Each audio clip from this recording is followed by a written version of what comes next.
All right, let's just dive right into it. Today, we're unpacking the mid-2026 market data in this explainer.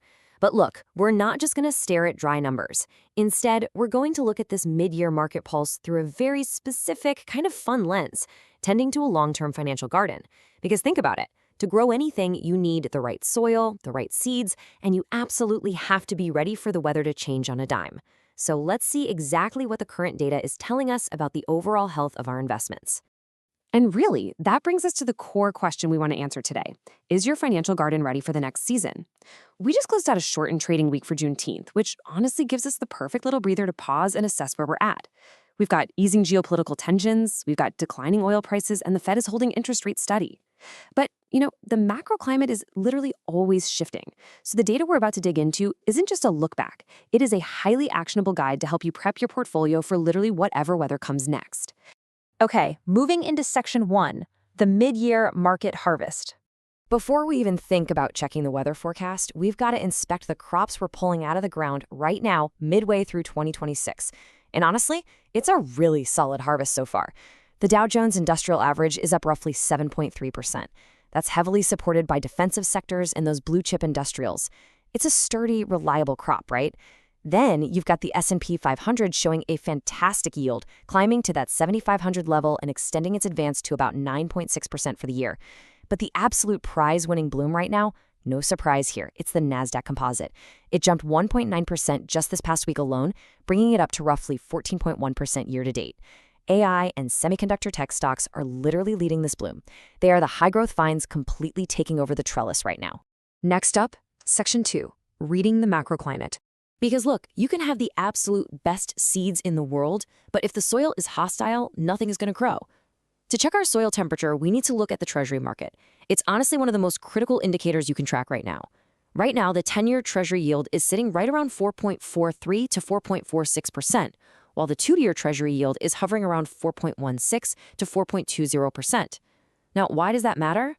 Well, it leaves us with a positive spread of roughly 25 basis points between the 10-year and the 2-year. And that positive spread is precisely the optimal soil temperature we want to see for continued economic growth. So when the 10-year yield is higher than the 2-year, we get what's called a positively sloped or steepening yield curve. In practical terms, this is basically the market signaling that investors expect moderate economic expansion ahead. We are not staring down an imminent frost or some looming recession. This specific steepening curve environment generally favors financial stocks and points to broad confidence in a longer-term economic expansion. So the macro climate, for right now at least, it is incredibly supportive of our financial garden. Let's move to section 3, high-yield seeds and fertilizer. Think of major geopolitical events and big technological shifts as the fertilizer, or maybe sudden weather changes that drastically impact global growing conditions. Take oil, for example. We saw a huge development this week with the preliminary peace agreement between the US and Iran. That helped reopen shipping traffic right through the Strait of Hormuz, effectively cooling off oil prices and significantly dialing down those immediate fears about global energy supply disruptions. Meanwhile, let's talk about silver. Its primary driver right now isn't just traditional jewelry anymore. Massive industrial demand from AI infrastructure and solar energy projects is just supercharging silver prices. And finally, gold. Gold is remaining near historic highs as investors essentially use it as a protective netting over their crops, keeping away the persistent bugs of inflation and global uncertainty.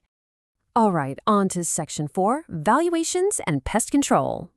Any successful garden requires constant vigilance, right? You always have to be checking for pests.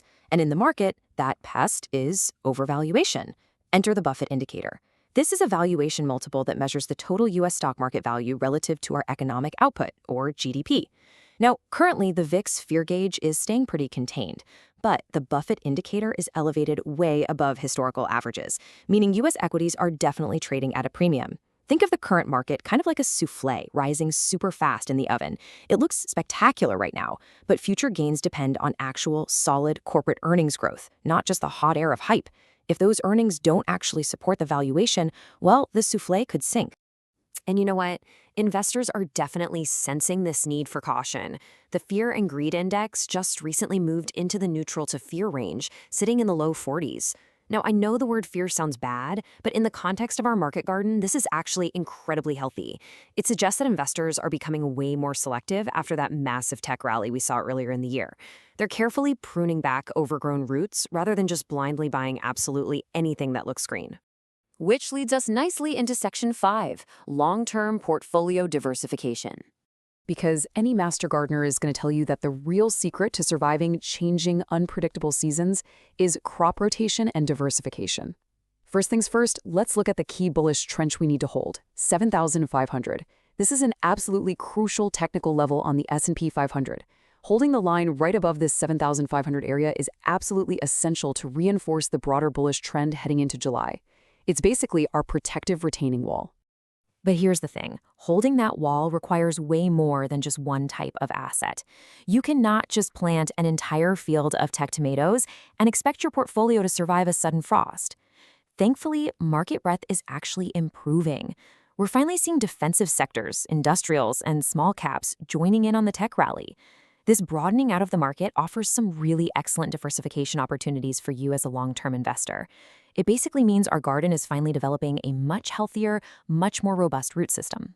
Looking ahead, we've got to keep monitoring those incoming weather patterns. Central banks all over the world are still hyper-focused on inflation, so as long-term investors, we need to keep a very close eye on the upcoming core PCE inflation data and consumer confidence reports. For an earnings temperature check, keep an eye on Micron Technology. That's going to give us a massive hint as to whether this semiconductor momentum can actually continue. We'll also be parsing through upcoming Federal Reserve commentary and tracking the overall enthusiasm for the upcoming SpaceX IPO. Every single one of these catalysts has the potential to dramatically shift the market winds.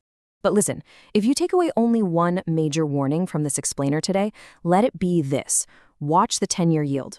We talked earlier about our optimal soil temperature hovering comfortably in that 4.4% range, right? Well, if that 10-year yield moves decisively above 4.5%, the soil is going to get way too hot.